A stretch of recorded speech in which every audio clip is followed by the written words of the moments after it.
Bueno, alumnos, buenas tardes. Eh, Mi nombre es Noemí Escalada. Volvemos a empezar. Es la segunda vez que empiezo a grabar. Tuve un ataque de tos en la grabación anterior, así que tuve que suspenderla. Grabé 10 minutos y no era pura tos, no alcanzaba a decir nada. Va a ser una corta grabación esta, porque después de la clase de ustedes tengo otra clase, pero por lo menos les voy a dar un panorama de la materia.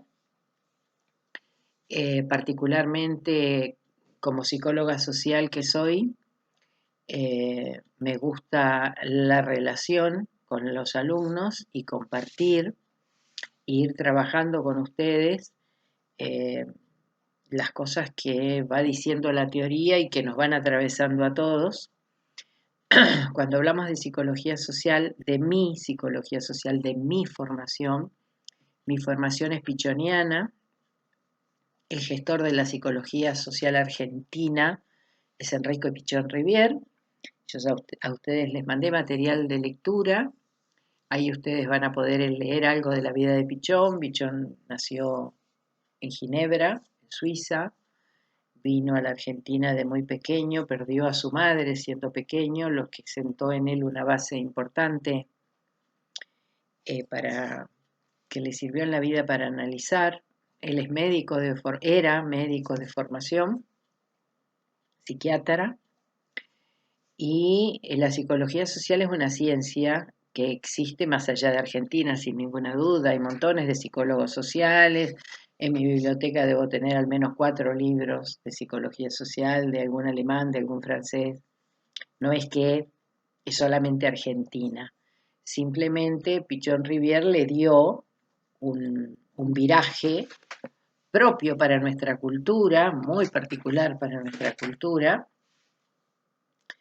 y realmente trabaja con la cultura, la psicología social, porque al ser la ciencia que trabaja el conflicto del individuo con la sociedad, eh, la cultura es todo ese marco de creencias, de valores, de costumbres, de elementos, de comidas, de música, de todo eso que hace a la particularidad de una determinada sociedad.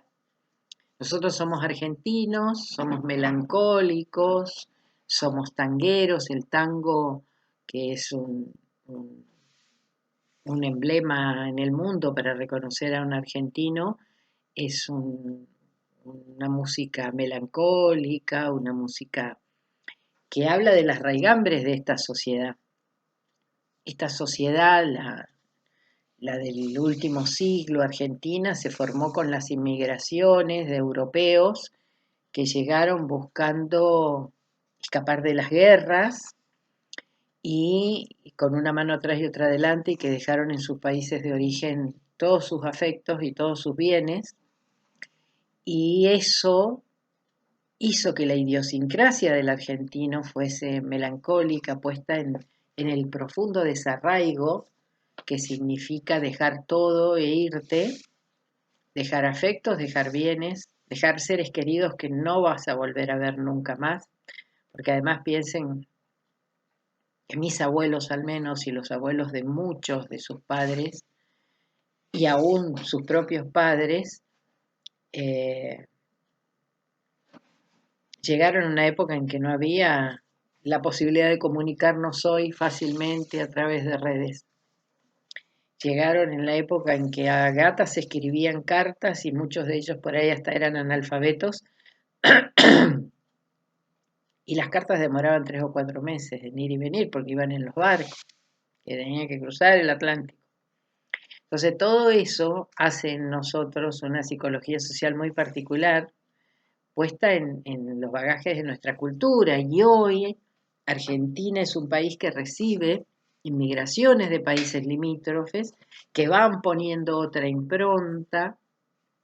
Entonces, bueno, van surgiendo distintos conflictos entre nosotros y la sociedad, entre la sociedad y cada uno de nosotros, puestos en el primer punto de la primera unidad, que dice cómo se constituye la constitución de la subjetividad. ¿Qué es la subjetividad? La subjetividad es mi manera de ser yo mismo, mi manera de ver la realidad a través de esta construcción única y particular que tengo yo por mi genética y por mis aprendizajes. Ustedes saben, los que tienen hermanos saben qué distintos que son los hermanos entre sí, a pesar de a lo mejor ser hijos de los mismos padres. Eso hace, o sea, nosotros tenemos un componente genético que nos va a dar el color de la piel, nos va a dar la voz, la mirada, la estructura física, pero también nos va a dar el temperamento, que es esa parte inconsciente que tiene cada sujeto y que va a ser único y particular en cada uno de nosotros. El hecho de haber crecido en la misma familia no garantiza que veamos la realidad desde el mismo lugar, porque genéticamente han sido óvulos y espermatozoides distintos los que han gestado a cada uno de los hermanos. Entonces, esa composición genética ya prepara la subjetividad para relacionarme inconscientemente con el mundo de mi manera. Y el serio problema que tienen las relaciones humanas es que no aceptamos al otro como es. Cuando Pichón habla de temas que vamos a ver y que temas que ustedes tienen en ese material de lectura que yo les mandé, habla de adaptación activa. Dice, el sujeto se adapta activamente a la realidad cuando comprende el cambio, cuando acepta que el otro no está en la vereda de enfrente, sino que el otro ve, siente distinto a él. Ese es uno de los engranajes muy, muy importantes de la teoría de esta psicología social. El hombre es un ser de necesidades que solo se satisfacen socialmente. Esa es su definición de humano. Y es así. Ninguno de nosotros busca relacionarse con otros si no es para satisfacer una necesidad. Yo, como digo siempre, si necesitamos calzado, vamos a una zapatería. Si necesitamos verduras, vamos a una verdulería. No vamos a ir a la verdulería a comprar zapatos o a la zapatería a comprar verdura. Entonces, siempre, siempre, siempre nuestra vida está en relación con otros. Está a través del vínculo relacionándonos con otros. Y ese vínculo con el otro es el que va agregando a mi subjetividad un montón de ingredientes. Nosotros somos por los vínculos en los que nos hemos constituido y nos seguiremos constituyendo. Ustedes hoy, empezando a cursar el segundo año de la carrera, seguramente no ven un montón de cosas como las veían a principios del año pasado. Seguramente. Esto lo podemos charlar. ¿Qué cambió en mi mirada? ¿Qué cosas veo ahora que antes no veía? ¿Qué cosas entiendo ahora que antes no entendía? Y eso tiene que ver con la aprehensión, con la captación del conocimiento que va modificando mi subjetividad. Y cuando termine este año van a tener otros saberes que también van a volver a cambiar eso. O sea, mi subjetividad, mi esencia, mi manera de ser, no cambia, pero sí lo que voy agregando al tener nuevos conocimientos es ir modificando mi percepción de esa realidad. Entonces, mis necesidades hasta se van modificando. De pronto, no sé, necesito leer más y antes no me interesaba leer. Necesito saber cómo se hace esta práctica y busco maneras de relacionarme con esa práctica. Presto más atención en las posturas de las personas o cuando voy a un centro de salud veo cosas que antes no veía. sea, mi subjetividad va a ir modificándose siempre, con una base puesta en las experiencias infantiles y todas aquellas cosas que vamos a adquirir en ese proceso de identificación donde todos nosotros nos formamos con la crianza de la familia que nos trae al mundo, sea quien sea ese contexto, porque muchos de nosotros fuimos criados por papá y mamá, otros han sido criados por abuelos, otros han sido criados por familias sustitutas, pero siempre han habido vínculos.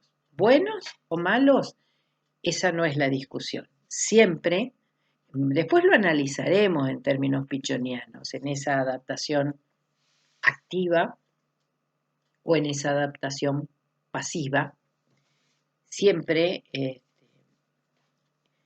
surgen cosas de esos vínculos. Por ahí siempre decimos, las rosas tienen espinas y no hay lechos de rosas sin espinas. Y hay muchas cosas que no deberían pasar en las relaciones y pasan, y que son nocivas y que son tóxicas para las personas, y otros que tienen una vida cariñosa y amorosa. Bueno, todo eso va a ir tiñendo mi subjetividad y desde ahí yo voy a percibir la realidad. Esa subjetividad es la que me va a dar anteojos de un determinado y particular y único color para mirar la realidad, para connotar al otro, para suponer cosas del otro que la mayoría de las veces son erradas. De 100 suposiciones que tengamos sobre el otro o los otros, 99 son erradas, porque siempre suponemos desde nuestra subjetividad y el otro tiene una subjetividad totalmente distinta a la mía. Por lo tanto, uno de los tips con los que a mí me gusta trabajar, yo les voy a ir dejando tips durante el cursado, es, en lugar de suponer, pregunto. Todo. No tengo que dar nada por obvio. Tengo que preguntar todo. Esta persona que ayer me saludaba y hoy pasó y no me miró. Y yo dije, no me saludás, no te saludo nunca más. Es una suposición. Y eso nos pasa a todos. ¿Qué deberíamos hacer en lugar de eso? Deberíamos decirle, hola, ¿cómo estás? ¿No me viste? O ayer pasaste y no me saludaste. ¿Te pasa algo? ¿O hice algo para molestarte? Porque si no supongo, y como supongo, dejo de saludar yo, la otra persona no entiende nada, porque a lo mejor ese día esa persona iba con fiebre, iba con dolor de muela, había perdido una mascota y estaba sufriendo, o estaba en un cuadro de estrés enorme y no se podía conectar con la realidad. A todos nos pasan todos los días cosas. Entonces, desde la suposición, nosotros estamos emitiendo juicios de valor de cosas que no conocemos. Por eso es muy importante preguntar, ayer cuando pasaste y no me saludaste, ¿no me viste o te pasaba algo? Y en la respuesta voy a tener otra mirada, porque, bueno, eso, el tema del saludo, ¿no? Esto lo trabajo yo mucho y siempre me encuentro con que siempre hay algún alumno, alumna que dice, yo si no me saludan, no saludo. Y a mí el que no me saluda, no le hablo más. ¿Y por qué la persona no saluda? ¿Vos te preguntaste alguna vez por qué hay alguien que no saluda? Porque no aprendió a saludar. Y bueno, pero a mí me enseñaron a saludar. Pero bueno, a vos te enseñaron a saludar, a la otra persona no le enseñaron a saludar, y a lo sumo te podrías juntar con esa persona y decir, vos sabés qué, a mí me enseñaron a saludar, ¿vos tenés algún problema con el saludo? Otro ejemplo que doy, los silencios. Gente que se enoja porque la persona que tiene al lado habla poco o no habla. Entonces yo les pregunto, ¿qué problema tenés vos con el silencio? ¿Cómo no me va a hablar si yo le hablo? Bueno, pero hay personas que no tienen necesidad de hablar o hay personas que son tremendamente tímidas, que son patológicamente tímidas y que tienen terror de hablar, porque tienen miedo de dejar de ser vistas si hablan, porque pueden llegar a decir una macana. Hay infinidad de variables en las relaciones humanas, infinidad, millones de variables. Por eso es importante no suponer y sí preguntar. ¿Cuál es la solución de la suposición? Preguntar. ¿A vos tenés algún problema para hablar? No sé, ¿cómo le podemos preguntar? Tenemos que tratar de preguntar respetuosamente, indagar por qué la persona es tan silenciosa.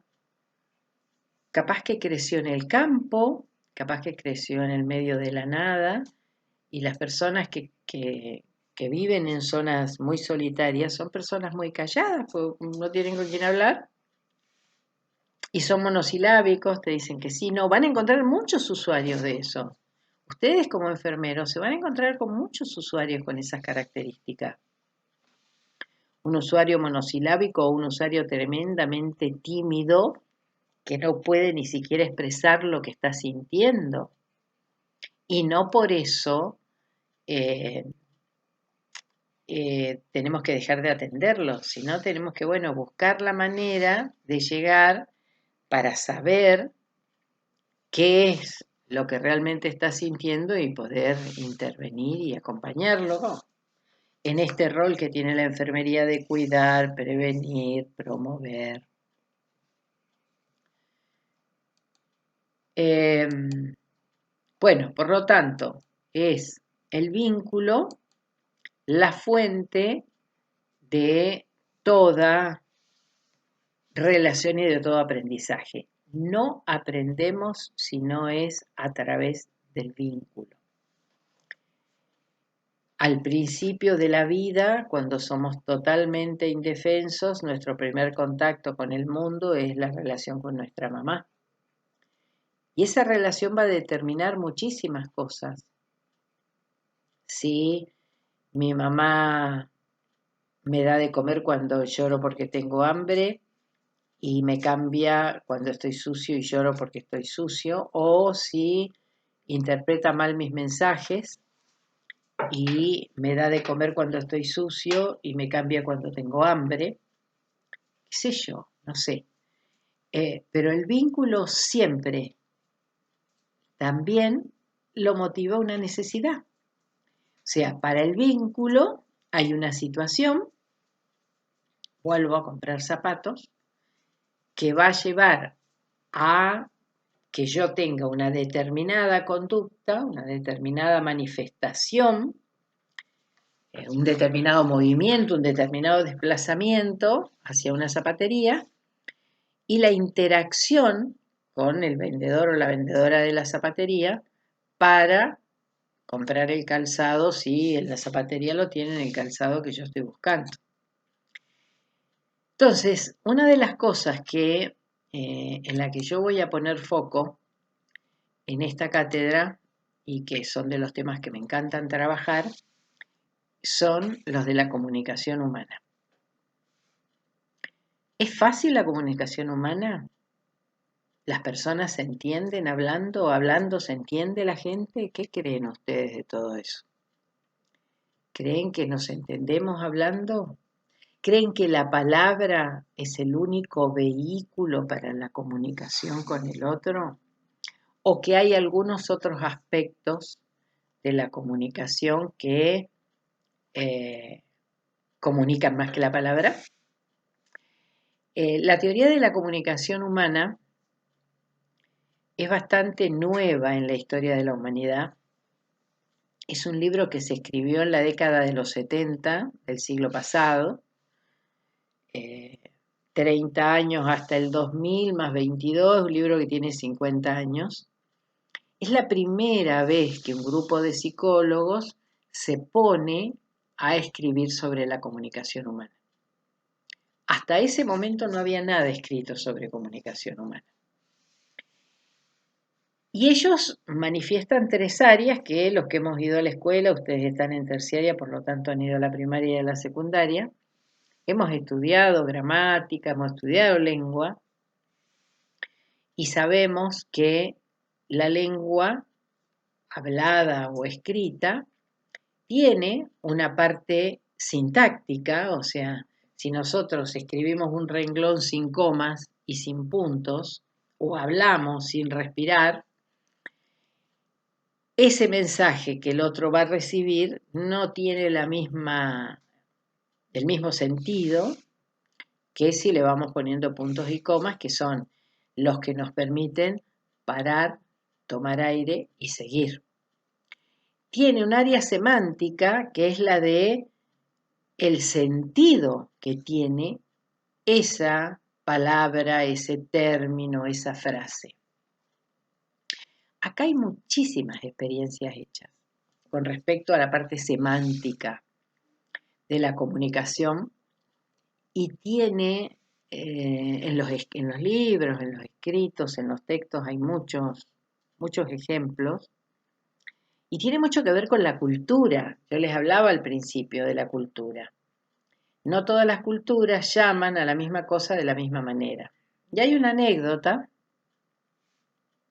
de hace algunos años de un congreso, es una historia real, de un congreso que se realizó en Cuba para consensuar todos aquellos países que tienen como columna vertebral la cordillera de los Andes, Argentina, Chile, Perú, Ecuador, Colombia, países de Centroamérica que tienen la cordillera y que tienen volcanes y que tienen peligros de terremotos, consensuar normas de evacuación. ¿Qué hacer ante un temblor de tierra o ante un terremoto? Un temblor de tierra es un cimbronazo de la tierra, un terremoto es, se abre la tierra, bueno, es mucho más complejo. Entonces estaba en una gran discusión los chilenos con los cubanos. Los chilenos decían que lo primero que había que evacuar eran a las guaguas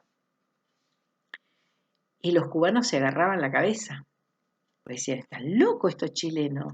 ¿Cómo van a evacuar primero a las guaguas?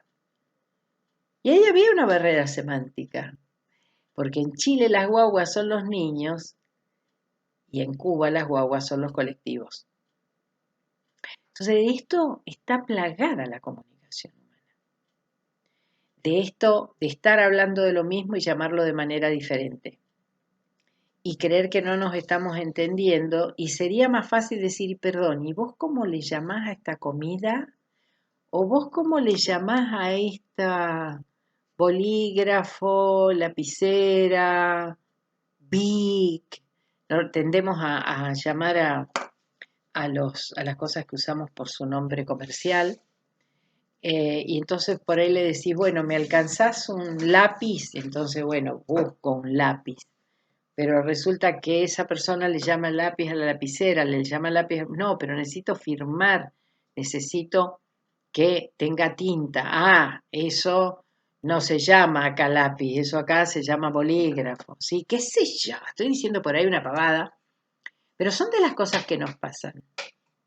Y ustedes, como enfermeros, hay una parte que tiene que ver con la vida del otro en la que no pueden cometer esos errores.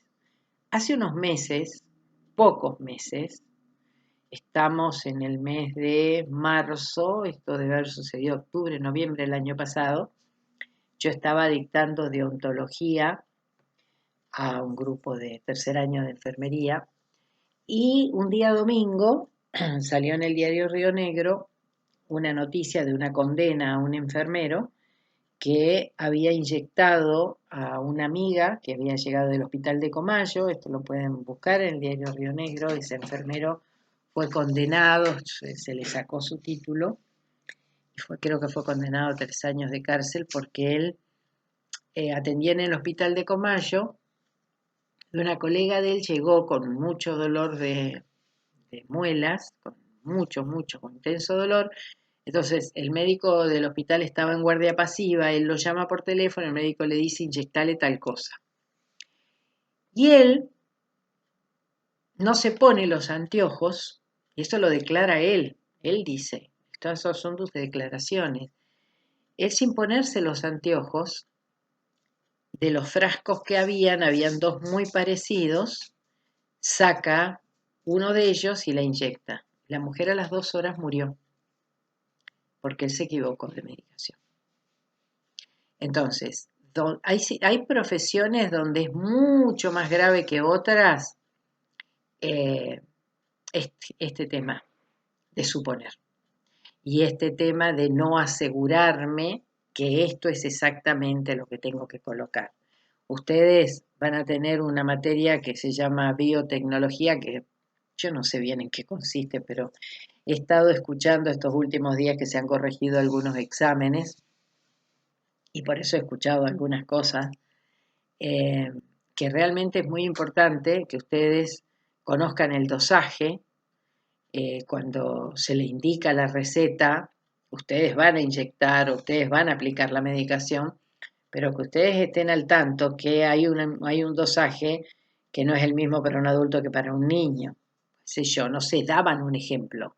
Cuando yo escuchaba la corrección del examen, estaban dando un ejemplo. Si le piden tal cosa y hay que colocarle 100, el enfermero tiene que saber que 100 es para un adulto y no para un niño hay que ponerle 10, no sé, realmente no me acuerdo qué cosa era porque desconozco, son temas que yo los desconozco, pero todo eso tiene que ver con esa parte semántica que tiene la comunicación.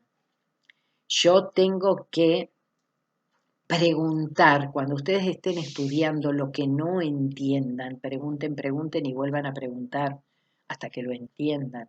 Y si el profesor les dice y les vuelve a explicar exactamente lo mismo, busquen otra fuente, porque ustedes tienen que entender, porque su profesión trabaja con la vida.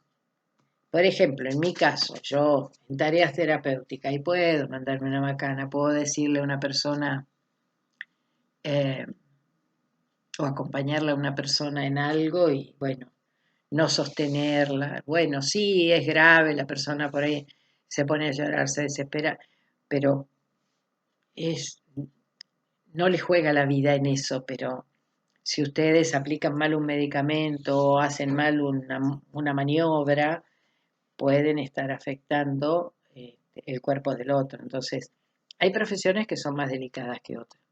En la parte pragmática, ¿no? Si vemos esta diapositiva, yo a ustedes después les voy a mandar este power. La parte pragmática de la comunicación es eso, ¿cómo la pongo en práctica yo? Lo pragmático es lo real, lo concreto, lo que hago. Eh, si yo lo hago desde la suposición, mi pragmatismo tiene que ver con la suposición, porque me pareció que era eso lo que tenía que hacer, el resultado no va a ser el mismo, así yo me aseguro que esto es lo que tengo que hacer antes de hacerlo. Yo siempre refiero esto que tiene que ver por ahí con las Fuerzas Armadas, ¿no? Si prestan atención de pronto a situaciones militares, policiales, no sé, lo que tenga que ver con las Fuerzas Armadas, ellos, eh, el superior da una orden, por ejemplo, cabo cierra el portón, si mi sargento cierra el portón. Se aseguran ambos de haber entendido claramente el mensaje de lo que tienen que hacer. Eso, en términos de seguridad, es, ellos lo hacen por términos de seguridad, ¿no? Aprenden eso porque cuidan fronteras, cuidan lugares, qué sé yo, no sé, hacen temas que tienen que ver con la seguridad.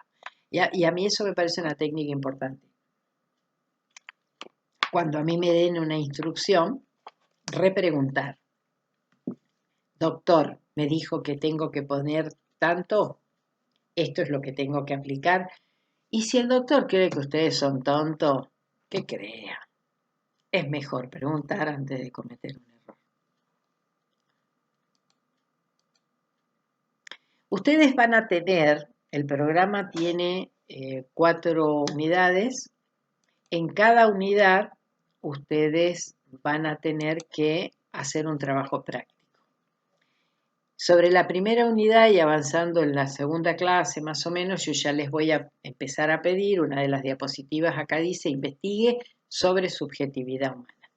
Los trabajos prácticos que ustedes tengan que hacer van a estar aprobados o desaprobados, no van a tener una valoración en número de nota, pero forman parte de la aprobación de la materia. Esos trabajos prácticos, ustedes tienen que hacer su investigación y yo colgaré tareas para que ustedes puedan trabajarlo en la plataforma. La figura que tiene que tener para que ustedes lo tomen, lo escriban y me lo devuelvan por la plataforma, tiene que ser una tarea. Yo creo una tarea, la subo ahí con la consigna, en este caso, investigue sobre subjetividad humana, y ustedes tienen más o menos, no sé, después lo vamos viendo, unos días para hacer esa investigación y devolverme por la plataforma esa investigación terminada. El requisito es cumplir con el trabajo práctico. Si no se cumple con el trabajo práctico, eso hace a que la cursada no vaya siendo completa. Luego vamos a tener 2 parciales. Hacia fines de abril, primeros días de mayo, hacemos el primer parcial, que va a ser escrito. La nota para aprobar es un 6. Lo ideal es que lean, estudien y se saquen 10 todos, sería maravilloso. Y el segundo parcial, que es hacia el final del cuatrimestre, que creo que es, estoy mirando el almanaque, creo que va a ser allá por junio, y las clases, junio 16 va a ser por ahí, la semana del 13 de junio, será el segundo parcial, oral. Todos nosotros vamos a cursar la materia en forma virtual, así que el parcial va a ser oral acá, en la clase, en la MIT. Ahí a mí me gusta que ustedes lo armen en parejas. Yo doy temas a elegir, sorteo temas a elegir de los que hemos venido viendo en la materia, y cada pareja o trío, si quieren hacerlo en trío, va a preparar el tema con un video, con un afiche, con simplemente oral, forma oral, como quieran. Aprobados con más o menos con 6 mínimo los 2 parciales, ustedes tienen aprobado el cursado. Después hay llamados ordinarios, julio-agosto hay llamados para finales, en diciembre hay otro llamado, en febrero hay otro llamado. Ustedes tienen 2 años después para rendir el final de la materia. Hay 3 opciones para rendir finales. Si fracasasen en las 3 opciones hay que recursar la materia. Si salen mal en el llamado de julio se pueden presentar en diciembre o elegir el de febrero, pero siempre son 3 llamados. También pueden elegir rendir la materia libre, suponiendo que ustedes salieron mal 2 veces en el parcial, dicen, bueno, listo, el último llamado lo tiro libre, porque de verdad me parece que a lo mejor necesito más tiempo para estudiar. Bueno, los exámenes libres son una parte teórica, aprobada la parte teórica y una parte oral. Así que bueno, eso es más o menos. Lamento mucho que no hayamos podido tener la clase como la teníamos que tener, cursar las 2 horas de clase.